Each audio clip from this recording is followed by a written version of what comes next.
Welcome to the Inspirational, Informational, and Transparent Aviation Careers Podcast. In today's episode, we're with flight instructor Gary Palmer, and he's joining us to talk about the student bill of rights that he actually created. So I can't wait to talk about that.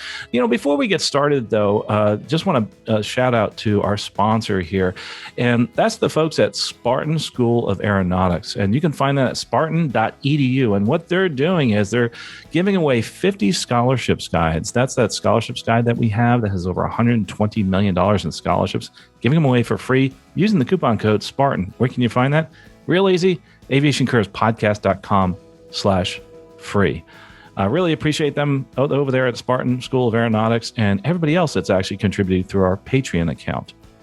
Well, again, joining us today is Gary Palmer, flight instructor, and somebody who's actually formulated a student bill of rights. Really interesting, and I'm excited to talk about this today.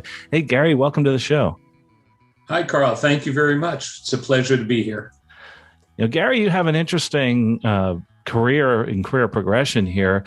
So I'd like to talk a little bit about that before we go into this whole Bill of Rights that you put together, which is really cool. So tell us a little bit about your aviation background and what you're doing now as far as flying and making money flying. Wow. So in 2010, when my daughter was planning to go to college, she had identified a college that we thought, that's not too far, but it's not too close. And my wife knew I liked flying and I wanted to learn, but I never did anything. And we had an opportunity and she said, why don't you learn to fly? And then we can fly up and visit our daughter in college and, go for the weekend. And I thought, that's wonderful. Perfect. I don't think my wife understood what she unleashed when she said that. I started taking lessons. I loved it. And that was 2010. In fact, my first lesson was on May Day, May 1st, 2010. So really vivid. My daughter decided to go to a different school. So instead of California, she went to New Mexico. It's a little far, but I continued. And after I got my private, I just kept learning. I wanted to learn more. I wanted to be a safer pilot, a better pilot. And I thought, well, the FAA has all these other endorsements and ratings. Let me work on those. That's a great way to learn. And that's really what I have done. But in the same time, I have a full-time day job. I'm a information security engineer for a major manufacturer. It's a good job. I've enjoyed it, but I'm starting to get a little tired. And more importantly, I'm enjoying my flying more and more. So I'm looking at this going, how can I do something more? And as I progressed, I realized, okay, I can either become a pilot somewhere. Well, I'm starting to get a little old to become a pilot and try and get some seniority. But teaching, I've always, in different capacities, always taught, always been engaged in mentoring people or actually conducting classes. So I thought, I enjoy teaching. Let me combine the enjoyment of teaching and the pleasure of being able to fly. And that's where I decided I would focus my activities. And then last year, I finally completed my CFI. And I'm thrilled with that. I've done a number of biannual reviews, or now we properly call them flight reviews. I've helped some students where they were just trying to get adjusted and rub off a few rough edges, especially after a long delay from COVID. And I've worked with a couple friends who said, can you teach me some of the basics so I can see if I want to learn? So I've been able to do that. It's been fun and I've enjoyed it. And I'm looking to find ways to do more. And that's part of the reason why I've been listening to all of your podcasts, because you actually point out so many different vectors that we could follow to find enjoy the continued experience of flying. You are somebody that's, a great example of the career 2.0 or the encore career type. And I'm glad you brought that up. There are so many things that people can do. And people like yourself that love to teach, oh my gosh, I really like to encourage people like yourself because you obviously love technology and you love to share your experiences. And that's awesome. So I really commend you for that. That's great. Thank you. One of the experiences I had while I was in my training for my private, my instrument, my commercial, the extra pieces of that, the CFI, and the endorsements for the commercial, the high performance and the complex. I experience at times teachers who would say, hey, I just took a new job at the airline and this is our last lesson together. And my next teacher is like, okay, so we're just going to fly a little bit so I can get comfortable with where you're at. And I was like, oh, I'm paying for another hour for you. And I had a number of other experiences that just helped me understand what I don't like and how some of the teachers are operating. And it's built into the industry. There's a number of schools that want to take you all the way through and then help you get that job in the airline, and that's great. But sometimes the students don't understand what their rights are when the schools are doing their parts. And that's sort of how I came up with this Bill of Rights. It's to help educate students on how the whole process works. The process itself of aviation, especially at a school, like you said, that cycles through instructors, it can actually be quick and efficient. And just because they cycle through instructors doesn't mean that that's a bad thing. Sometimes I've had feedback because of that. It isn't. It's actually, if it's done properly, it can be better to have multiple instructors, that's for sure. But you put this together because you've seen challenges, you've had challenges yourself, and I think this is a really awesome tool. Like you said, it kind of leads some people through the process. One other thing, by the way, that I like about this, I wanted to say, is that if you're a new student, read this, because this actually, think about this, explains some of the challenges you might go through. And it gives you kind of a roadmap there, which I think is totally awesome. But anyway, let's kind of go through this Bill of Rights, because that was a great description as to why you put this together. So let's talk a little bit about some of those items. You have about 7 items there. So kind of give us a feeling. Like, first of all, you have this access to student training status. And I think a lot of people don't understand that. That's an excellent question on what is student status. And you mentioned this, there are schools that cycle through pilots or cycle the pilot students through instructors, and they do it in a great way. They have things set up and a process. So the student is making their process all the way along and they're progressing. And even though an instructor will come in, the student doesn't step back. There are some places, some other schools and other experiences where the student has a little bit of a backward step because of the new instructor. And that's not what I was implying. It's the fact that if there's good progress and status for the student, so the student knows, I'm over here, I'm doing this, I'm working on that, and there's something capturing that detail, then another instructor coming in, the instructor can say, well, I'm going to be new to this student, but I have this information. I can do my homework and I can go in and pick up where the student left off. So if the student's having trouble with all of our favorites, steep turns, I'm going to help them with steep turns because I see that, as opposed to telling the student, well, let's go through slow flight and I want to make sure you can do slow flight first. No, the status says previous instructor has gone through slow flight. The student is performing admirably. He's acting above the airman certification standard. And therefore, we're working on slow flight, steep turns and something else. But slow flight's not a problem. And that's what I mean by the training status. So yeah, there's pre-solo, solo, maneuvers, and cross-country for the private. And within there, if the student knows, okay, I'm getting near the end of all this pre-solo because I see a status report, they can get a little excited and they can know, okay, I'm getting near my solo. This is going to be so much fun. But if something happens in the instructing, then the next instructor picks up where they are. But this one, access to student training status, is for the student to know where they are. And I even I have a graphic that I use. it's a circular plot like a bicycle wheel with spokes. Each spoke represents one of the skills needed to pass your check ride. And you can, if you're at the middle of the wheel, you don't have the skill at all. If you're at the middle of the spoke, you're performing it regularly enough that you would meet the check ride standard.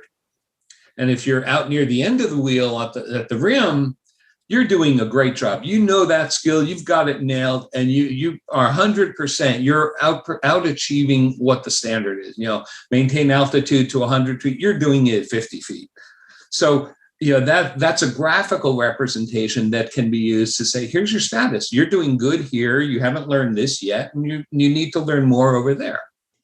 Coming from a collegiate environment, we see that this status is out there, and a lot of times I'm spoiled because of that.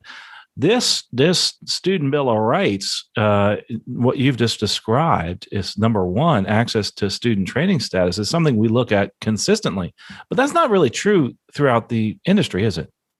I don't think so. I never, in any of my training, I never had the opportunity, was offered an opportunity, and I don't believe they had the materials where I could just look at something and go, so the roadmap from nothing to private, I have to get all this stuff done. Where am I on this road? And I never had that. Now I've learned over the years that sometimes just put the head down, trust the instructor, and know that I'll eventually get there. And my private instructor was very good. I have a lot of respect for the man. I think he did an excellent job with me, at least. And but I never inquired, and I never thought about asking, because I thought, well, I'll just get there eventually. And I was very conservative, and I forced him to slow down at times because I just really wanted to learn it. And I didn't realize what I was doing to my own learning pace and everything. And part of it was because I didn't understand where was I, what were his objectives for me. And I fear that students don't always ask questions like that. Yeah, I think I agree very much so on that. And one of the things that I've done throughout my career, and just as some advice to those that are on their own, is use a syllabus and use something where, like, I use Jeppesen. There's other ones out there. And the reason I say that, I always tell my students, what if I'm hit by a bus? I want you to be able to pick up this and know exactly where you are. And through my comments, and that's where you go to the status. Through all my comments, you'll know how you're doing, and that instructor can pick up right away. So hats off to you for this, the training status. So I get that question often. It's like, well, I'm not a big school. Doesn't matter. It's not that expensive to buy these. There's syllabus. There's all sorts of training materials out there, aren't there? Right. And there's so many ways it can be provided and presented to the student. You don't need big formal things. You don't need a massive app for your phone or tablet, anything, but let the student know, hey, this is where you're at. And we did great today. I think you got, your capabilities improved. So with the student training status, that's important. You also talk about the student planning. How is that different? I mean, how is that different from the status? So the status is meant to describe where you're at, what you've done, where you're at. The planning is everything beyond that. So you said the syllabus. If you have the syllabus that shows the entirety of your private and comments are applicable for what you've already worked on, that's the status of how you've done. The remainder of the syllabus is what else is there to do. And again, I had one instructor when I was working on my complex, and the instructor, we had flown several times. I had about 13 hours, 14 hours on it. And the instructor made a comment of, I'd like to fly to Big Bear with you and have you experience the higher performance. It was a turbocharged, high performance, complex, constant speed prop, all that. I'd like to get the experience of you flying at the high altitude. We'll go up to Big Bear. LA is pretty sea level. And multiple times we tried and just never could get that scheduling on to work. And then finally one day, as I'm getting closer to my commercial check ride, when I needed the complex endorsement, I said, do we have to make that? And the response was, no, I just thought it would be a lot of fun and we'd have a nice flight. And I was like, so could you endorse me? Yes, I will. And I got the endorsement right there. And I thought about it later and I thought, why wouldn't the instructor endorse me if they thought that I was ready? And then say, but I'd love to go for a flight up there. And the only thought that kept coming back to my mind was they wanted to go up there, but I was going to pay for them to be my accompaniment. And I was going to pay for the airplane. And that's part of my reason for the whole concept of the Bill of Rights. Where is it that I should be paying for extra time so an instructor can get some hours in complex aircraft? That I realized that while I appreciated the instructor's company and they're good people, I thought that was a little bit outside of where the norm is. So that's why, when I say access to the planning is what is expected of me. Yeah, that was an excellent example, by the way. Sometimes I call that milking the student, not necessarily in this case. That may not be true, but that does happen. And having that access to the planning shows you where you should be and what you're doing. And by the way, I've done a little bit of instructing in my time, and I've messed this up. Instructors, mess up here. And this is what's great about this is you kind of bring the instructor back. Like if I do something just because I make a mistake and I forget to stick with the plan, and we all do, it's a great way to bring me as the instructor back in line. I think it's great. It's definitely something that an instructor can work with and help everyone stay on track. I truly believe that this is not just a students only item, that this is something when it's executed, the instructor and the short opportunities I've had since my CFI where I've applied it, it truly keeps me in mind and mindful. So I could say, look, I'd love to do this activity with you. I think it would make you a better pilot. However, it is not a requirement by the FAA for any of the testing. And therefore, if we work on this, this is outside what you need to know to get your private. So I think it would be good. And I'd like to do this with you. It will make you better, safer, whatever. And then the student can make the choice. And if they say, no, let's stay on my check ride stuff and what I need, then I'll just make a note or tell them, make a note that sometime we should work on this, or after you're private, I'll be happy to do a ride along with you and you work on it.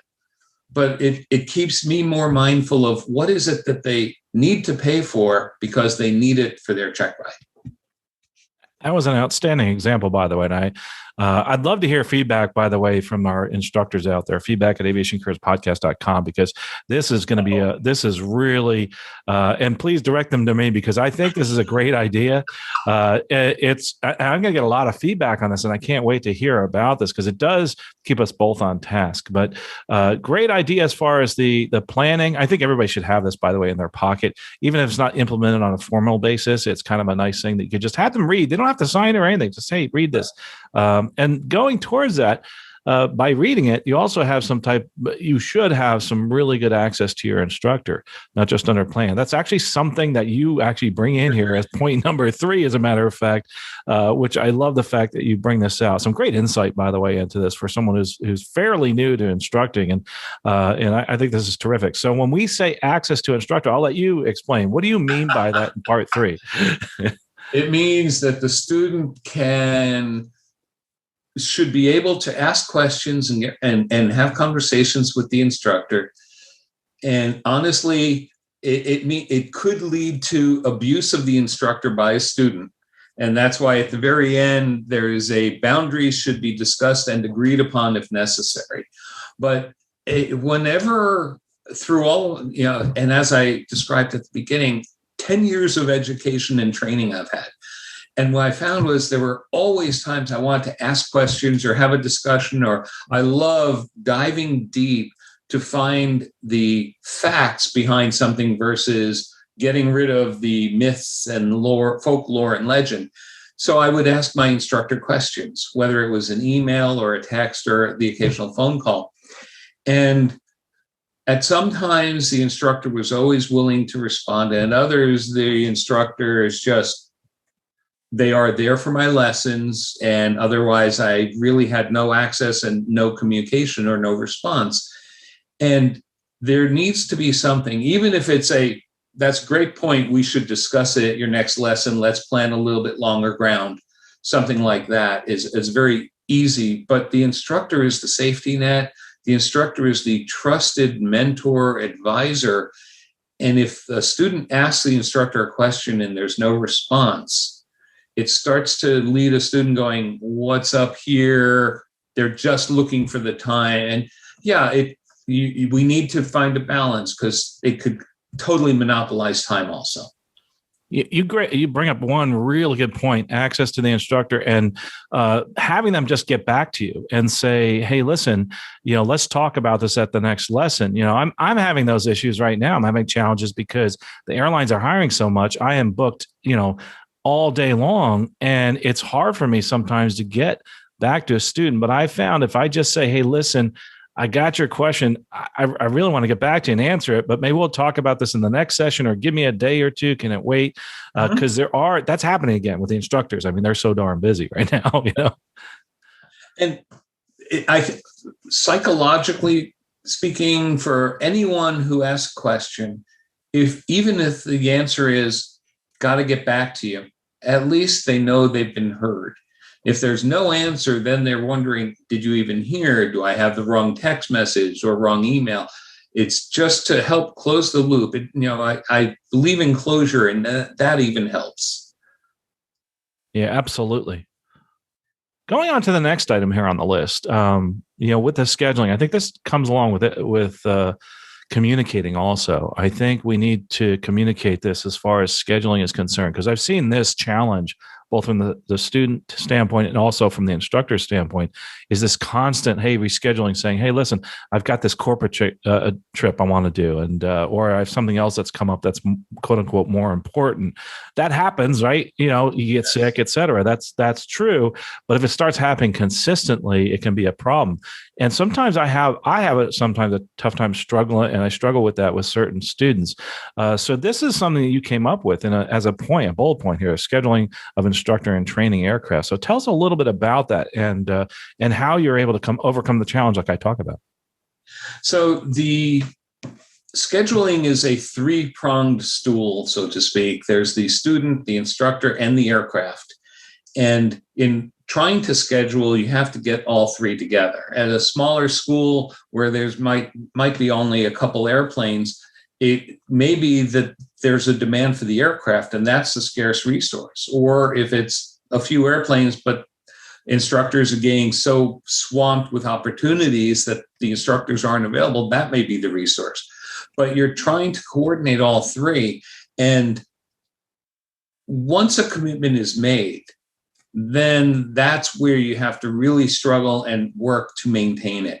So when the instructor says, this is our time, and the student says, yes, I'm there, then both of them should struggle to really do that. Because if the student decides, I had something come up, I want to do this instead, emergencies happen, and I'm not discounting any of that.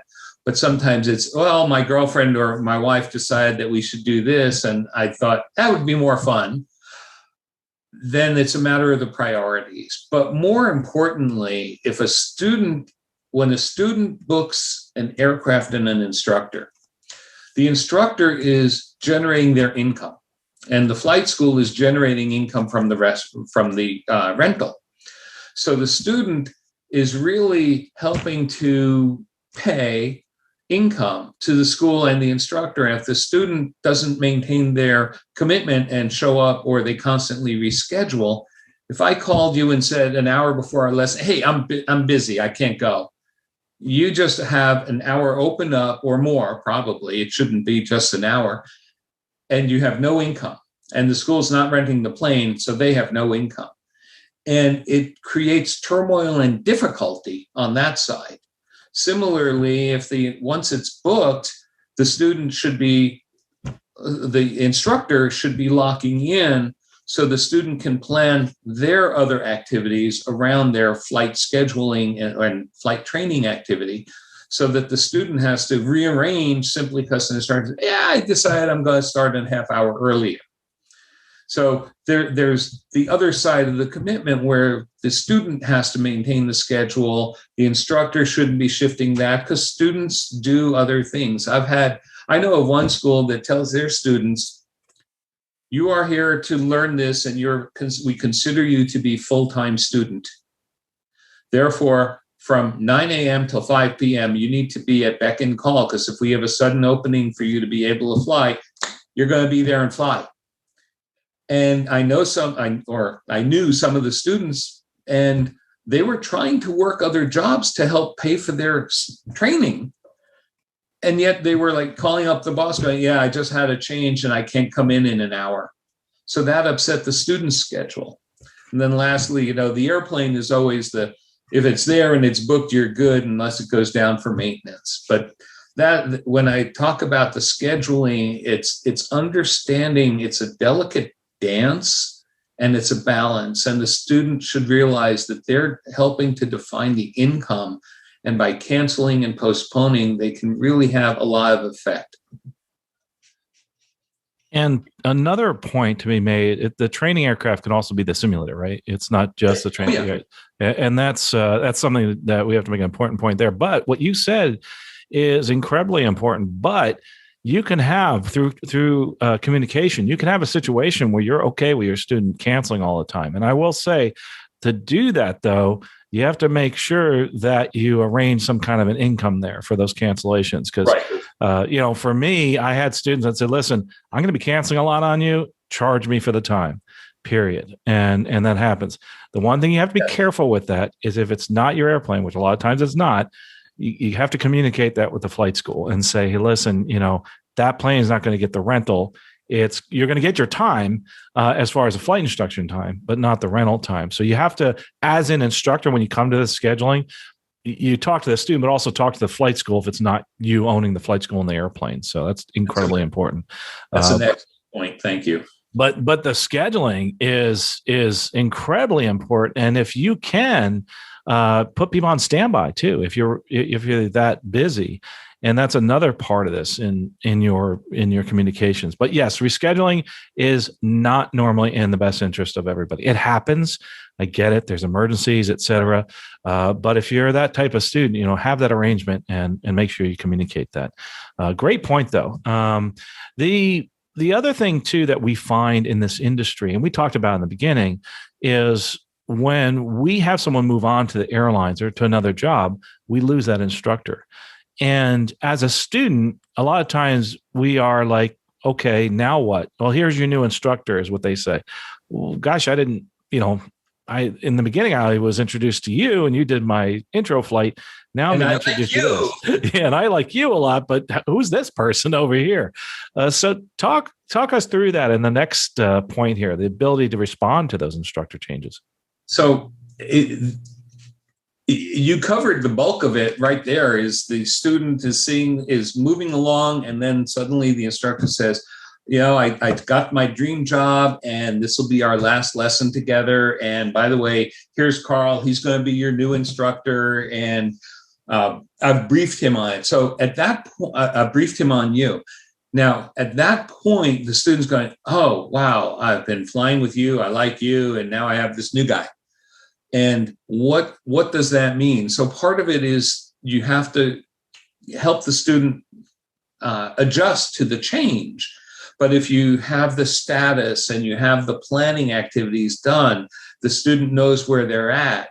So I say, yes, here's Carl. This is your new instructor. By the way, I've already gone over your training plan with him and your status. He knows that we're working steep turns right now. And he's going to pick up right where I'm leaving off. So you're not going to have discontinuity there. And it should work fine. But in the same sense, if you decide that, Carl we're just not clicking, then you should have the ability to say, I would like to change instructors. I'm at this school. I'd like a different instructor. and you talk to the chief pilot, the chief training officer, and you say, look, I just don't feel like it's a click on the personality. And it's okay. It happens. That's normal human interaction. And the school should say, not a problem. Here's Jeff, and give us some time so Jeff can read your materials and learn where you're at and pick up with you. And then we'll give you over and you can work with Jeff. But regardless of which instructor you have, you should feel like there's a bond and you should feel that continuity. And, as earlier you were saying, well, that helps bring the instructor into the program here. It helps keep the instructor mindful of the student flying. Learning to fly is expensive. Keeping us mindful of the student expenses so that a new instructor doesn't say, well, why don't we just go flying for an hour so I can see how you do things? And I had that experience and I thought, I don't want to pay for that. And after I paid for it, I went back to the chief instructor at the school and I said, I don't think that was fair. And he goes, yeah, you're right. I'm going to refund you the hour. And I'm not saying everyone should ask for refunds. I always consider myself a special case, but it's the way the school operates. And some schools operate wonderfully and some a little less than wonderful. And if the student is aware that changes happen and they're normal, but there are ways to make them smooth, then at any school a student goes to, if there's an instructor change, the student should say, okay, so you're going to pick up where we left off. And if the instructor says, no, I'd like to fly with you, but I'm going to give you 1 hour free so I can get a handle on it because the previous instructor, he's already gone and didn't give me a good notes. That's, it can happen, but at least it's trying to be fair. So that's what I mean by responding to a change in instructors. And one thing, just to add to that point, is some people think that a stage check is changing instructors. That's something else that should be communicated early on. Is that the end of stages? A lot of time, I do that all the time. I'm like, hey, I have to have another instructor go with you because I want to make sure I'm doing the right thing, and make them understand this is not an instructor change. So that is where you're responding to instructor changes, knowing that is just a temporary one lesson change, and it's not you're coming back. Yes. So that's another part of that. It really, I tell you, this is some great stuff. I really find that we as an instructional community need to do a better job sometimes, but there are a lot of people that are doing a great job, and some big schools out there do a wonderful job in this and say, hey, listen, you have 2 instructors. If your primary is not available, this is your secondary one. If you don't like that instructor, talk to us and we will change them. That's it. And that's happened to me. I mean, I've had that where I just didn't fit in with a student. We just didn't click. And I found another instructor and they clicked with them. And that's perfect because that's the most important thing is keeping them in aviation. But sometimes this doesn't always work out for a couple of reasons. Like for me, I went to 3 different schools because I was moving all over the place. I mean, I've been to dozens of schools just because I moved so much in my career. So when you leave that school, it can be a bit of a challenge, both asking for and receiving maybe your training records. You follow the logic in my Bill of Rights wonderfully, and that's exactly correct. That's number 6, the right to materials if leaving the school. Now, it doesn't imply, and I don't mean to imply that the student has a right to take every piece of documentation about them and extract it from the school. Certainly not. But there should be something. If the school is doing this is the training plan, this is your path, here's where you are for your status, the student should be able to take that, or at least a copy of that, and carry it to the next school. So they say, look, I'm going to start fresh with you, but I'm coming from this other school, and here's what they said about where I'm at, what I've learned, what I need to learn, etc. And whether the lesson plans or the syllabus are in different formats shouldn't matter, but it helps a new school understand this is where you're at, this is what you're working on, and this is what you haven't worked on yet. So it's consistency in training, even if you change schools, just like we described earlier for changing instructors. I want to take some of the materials. I changed schools twice. And what I learned was both times I got so what'd you do? Where are you at? And it was purely discussion. I didn't realize that there might be something that I could take with me. I certainly didn't have anything. And, they're just looking in the logbook. And sometimes the logs can be very verbose and capture exactly what every training session did. But sometimes between the abbreviations and other things, it may be very obtuse and they don't understand what have you been learning? So having something to help prod it along. And there have been many people who have taken very long breaks, years. I have a friend who's rusty pilot for decades, and then he finally decided to get current again. And it was what he had worked on in the past. Now, we knew regulations and radio work, it would be all new.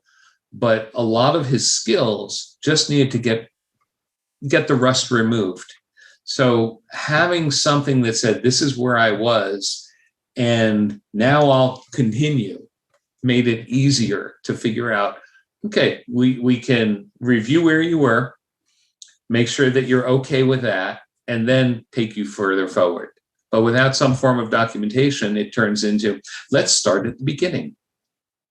As you were saying that, maybe the new electronic logbooks are helping in this, because sometimes they can take a picture, put it into the logbook, show where they are. And I found that, and I'm new to that whole thing, and I'm so used to writing. You're right. I mean, but having those records, even electronically, is so terrific. But having those materials when you do leave does help a lot, because sometimes those things aren't recorded within your logbook. And it helps them. It helps you move forward. There are schools, though, that do not a lot. There are some, the exception, that will hang on to them, won't let you see them.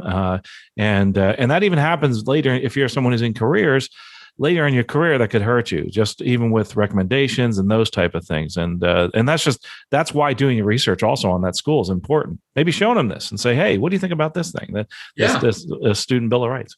Well, that's partly why I mentioned that bicycle wheel plot thing for progress and status. And I'll make sure that you have a copy of it so you can post it, because that's a single picture that shows all the skills needed for your private pilot check ride. And I've done similar for the commercial. And you can just easily work with the instructor after a lesson, go, so where am I here? And they go, well, we worked on these two skills. So that's these two spokes. You're not at the standard yet. So you're over here because you know how to do it. You're just not there. You're here. But if you're at the standard, you're there. And really within just a couple minutes, and the student can carry a printout of this, hand it to the instructor after each lesson, say, give me an update. And they just put a little tick mark on it and say, that's where you are now. And that way, if nothing else, the student looks at it and says, I can see how far I am from performing at the standard for everything necessary. I can see where I'm doing well now. And if I change instructors or schools, I can show them this and say, this shows you a snapshot in time from my last lesson. And it's at least a starting point. It helps.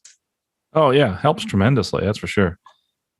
Now, Gary, another thing that I think is important when we're looking at flight training is, and I have this happen often, especially in my coaching, someone will come to me and say, hey, listen, I've spent $20,000 so far and I don't have my private yet. Is that excessive? And so there's a lot to unpack from that statement. One of the things especially is understanding what the costs of training are. And I think no one obviously went over with them, this is what it's going to cost you. And this is some alternatives even. And you actually have included that, which I think is really cool, in awareness of cost. That's just one of them. But what else did you mean by having this seventh item as awareness of costs? So the first sentence in there says flight training gets expensive. And we all know that's the core, the nut at the center. And for the student to understand, so when I first started my private training, and a few lessons in, I had figured it out. But when I first started, I didn't get that flight training is instructor costs and airplane costs, because I'm not even soloed yet. Every time I go to the airport, it's with the instructor in the plane, and this is how much I paid per hour. And even though it said, instructor and airplane as two different line items, I thought, well, that's just an accounting thing.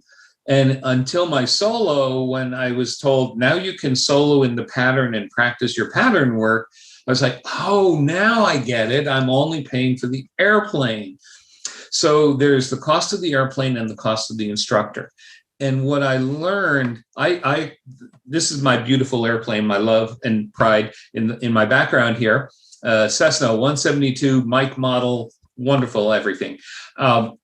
After I acquired her, which was 2013, I realized, oh, my training costs went down if I can train in my own airplane. Now, I fly pretty much every week, so it worked out well for me to have my own aircraft. But in talking to other friends and students, they're like, yeah, I don't fly every week, or it's too expensive to own my own aircraft. And they're like, so the only other thing I can do is continue renting. And out here in the LA area, a Cessna 172 is typically between $150 and $175 wet rental. So it is not inexpensive.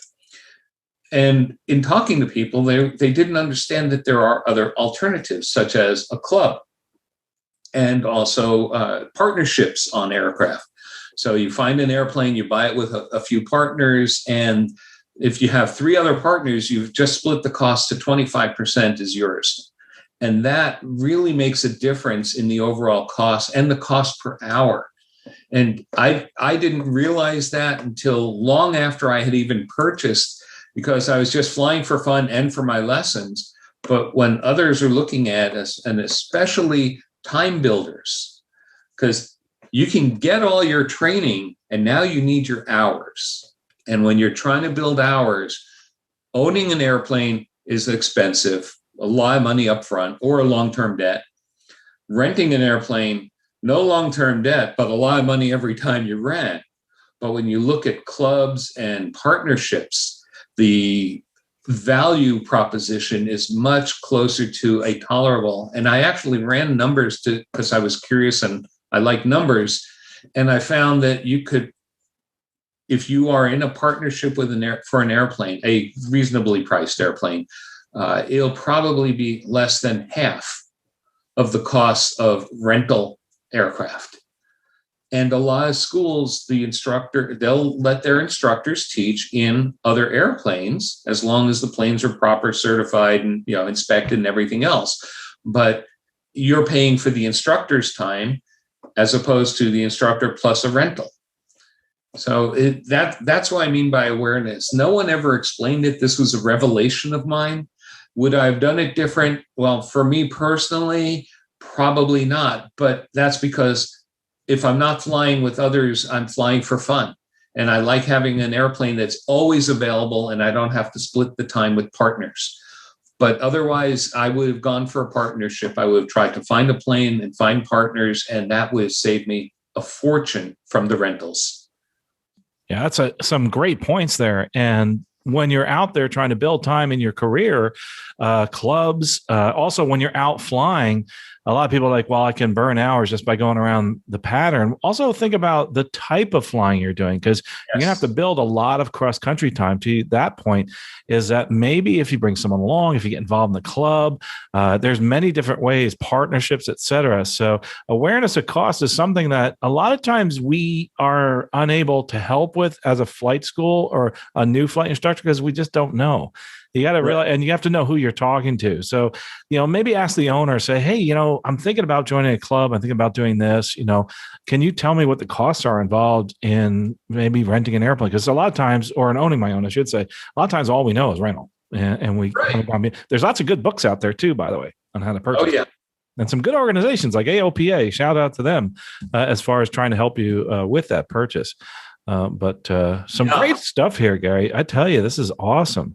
As far as the Bill of Rights here, you've gone through some of these major points I think this also, even if someone's not buying off on this as far as in their flight school, you should still have this with yourself and say to yourself, hey, listen, would you mind going over this with me as an individual with the instructor, even if the school is not on board with this, and say, hey, what is it we can glean from this? What kind of information that would help me and move through the process? I think this is absolutely terrific. If this can make a student or a brand new pilot or existing students a little smarter on some of the parts in the process that they don't always get training on, then I feel that it has been successful.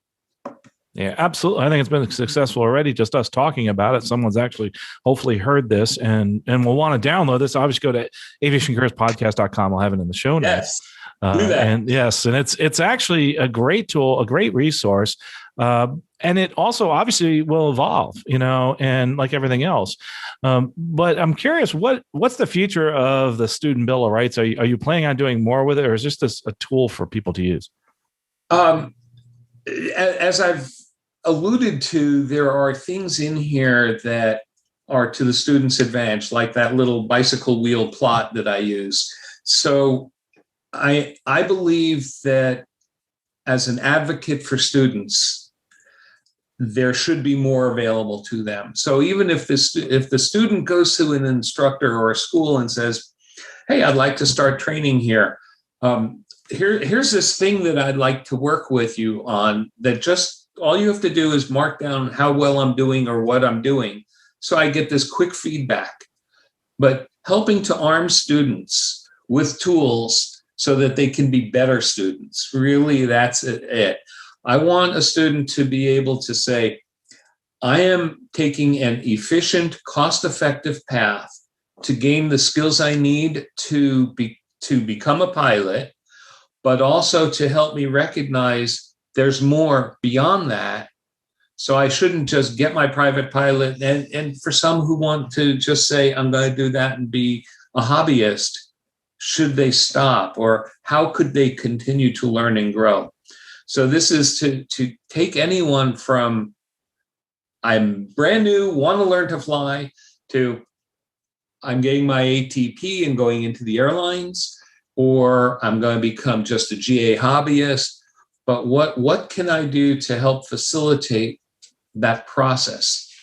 And even the last one, the awareness of costs, that data applies even after everything's done. If you're able to fly, do you want to rent an airplane, join a club, join a partnership, or own your own aircraft? Those are your four options. And sometimes everyone's not always aware of them. And you brought awareness through this, and I think that's a great point. Is keep this in front of you and just read through it, because all of a sudden you might say, "Oh yeah, a club or something else." The light bulb goes on. I think this is great moving forward. But Gary, how about you? I mean, how about your future? I know we talked a little bit about you're at that point in life where we may have a career 2.0, an encore career. We'd love to follow what you're doing and love to have you back on. But what do you think is the next step for Gary and his instruction world? Oh my. I need the crystal ball here. I really enjoyed training or teaching and working with people and helping them. And I do believe that I will be engaged in some form of teaching and training and airplane instruction. I might work at there's a couple local colleges that have aviation programs. And I'm looking by the end of this year, early next year, to really start to lock and load on my 2.0 career so that I can execute on it. And it may be formal training and options in a college. It may be tying into a flight school. California has this law that makes it very difficult for a flight school to hire contractors. So unless I'm ready or willing to go full-time at a school, that may be a problem for me. But I may end up being an instructor in a club, instructor in some partnerships, because I'm exploring some options on that. or instructing and working through local university. And then there's the whole urban mobility stuff, and LA is going to become the proving ground. And there's so many different options there and opportunities there that it's like, in 1 year, there may be lots of Cessna caravans just flying cargo around LA so Amazon can deliver it faster. So I'm not sure where it'll all end up, but it's going to be a glorious future. Yeah, it's truly going to be a serendipitous journey for you too. I think it's going to be a wonderful journey. We can't wait to hear more. Gary, we're going to put a lot of these links onto the website. Is there any place you'd like people to go as far as on the internet or anything like that? I appreciate that offer, but I do not have a website at this time. There is a couple guys that have asked me, a couple people who have asked me about working with them and specifics on finding an aircraft and creating partnerships for time-building pilots, and they're working on it, and they're called Time to Fly with 2 Y's at the end of the word. But right now they only have a Facebook page. They're working on a whole number of other pieces. That's it. I do have Pilot Gary at Pilot Gary is my Instagram handle, and I post pictures from flying around LA. That's pretty much what goes on that feed. Well, we'll definitely look for that. I mean, it's wonderful looking at pictures of airplanes, and everybody gets inspired. I love Instagram. That's one of my favorite things. And because there's hardly any politics and there's not much chatter there. And I think it's terrific. It's very inspirational. Gary, you've been really inspirational. I think this is a terrific tool. The actual Flight Students Bill of Rights, the Student Bill of Rights, I think is a terrific tool. Go to aviationcareerspodcast.com to download that. We really appreciate you coming here today, and maybe you might come on again to tell us about your journey towards your career 2.0. I would love to. I'll let you, we'll stay in touch on that one, and I will send you a number of pictures of LA scenery and stuff so that others can look and go, God, it must be fun flying there. Well, next time I'm in LA, I'll look you up and we'll go do some flying. Maybe get a picture for the Instagram. That'd be awesome. Excellent. You're on. Awesome. Well, Gary, again, thanks so much. And we appreciate people like Gary doing things like this because he's taken the time to put together this Student Bill of Rights. And I highly recommend you going and downloading it from aviationcareerspodcast.com. But one of the things I'd love you to do is to not just don't hit stop yet. Don't stop right where you are. Make sure you keep going through and continuing on. And doing that is very important because a lot of times when we're listening to podcasts, we're watching things, we don't take any action afterwards. But I would like you to do something for me today, and that's to take one step today to move forward in your career, your aviation life, just by maybe looking up the Student Bill of Rights, maybe looking into some of the things that Gary's doing online with Instagram. Get involved, but don't stop here. Make sure you take one step today to move forward in your career and your life. Well, folks, we really appreciate your listening today and watching to us on YouTube. Give us a thumbs up if you like that, because that's how we get paid, is in just, people, talking to us and giving us thumbs up, because we love bringing this to you. We'll talk to you next episode. Safe flying out there.